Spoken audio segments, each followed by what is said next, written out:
This amendment would eliminate the position of Director of the National Institute of Allergic and Infectious Diseases and divide the responsibilities into three separate directors for allergic diseases, infectious diseases, and immunologic diseases. Each of these directors would then be approvable by the Senate.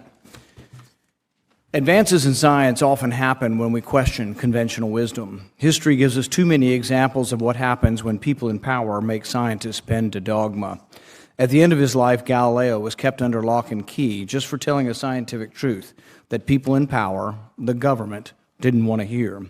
Luckily, we don't have the Inquisition anymore, but we do have scientific elites who don't want their opinions to be questioned. A good example of this was the emails revealed between Dr. Fauci and Dr. Collins, where they talked about taking down their political opponents, having an enemies list, and trying to squash opinions they disagreed with. This is not the role of someone in government. This is a role of someone who needs to be separated from government. When elites like this hold the purse strings to all federally funded research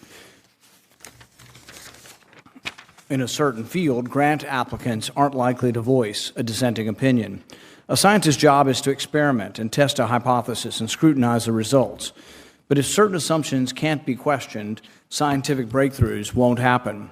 Cures and treatments will go undiscovered, medical advancement will be slow and incremental at best. According to their mission statement, the National Institute of Health exists to foster fundamental creative discoveries, innovative research, strategies, and their applications. This is a noble goal, but during the current pandemic, it's been undermined by the structure of NIH itself. Of the 27 institutes and centers within NIH, one has come to overshadow all others, the National Institute of Allergy and Infectious Disease. The jurisdiction of NIAID covers everything from asthma to Ebola, from peanut allergies to the plague. And the director of this institute has been sitting in his position for 38 years without ever being approved by the Senate. Imagine how much has changed in the world since Anthony Fauci started in his position.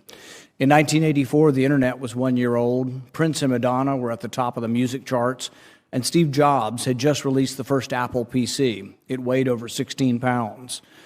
The one thing that's remained the same over all this time is Dr. Fauci, at the head of the most powerful institute at NIH. The emails that have been revealed show him to be a petty, partisan politician who's not above taking down his scientific enemies, not above having an enemies list. This is someone who really seriously needs to be separated from government. My amendment will make sure that no one person can hold that job for generations with no accountability. It divides the NIAID into three different institutes, one for allergic diseases, one for infectious diseases, and one for immunologic diseases. This aligns with their current mission to better understand, treat, and ultimately prevent these types of diseases. The directors of the three new institutes will be appointed by the President, confirmed by the Senate, and serve for 5-year terms, but they can be reappointed. This will provide the accountability that's sorely lacking at the NIH today. I ask for your support.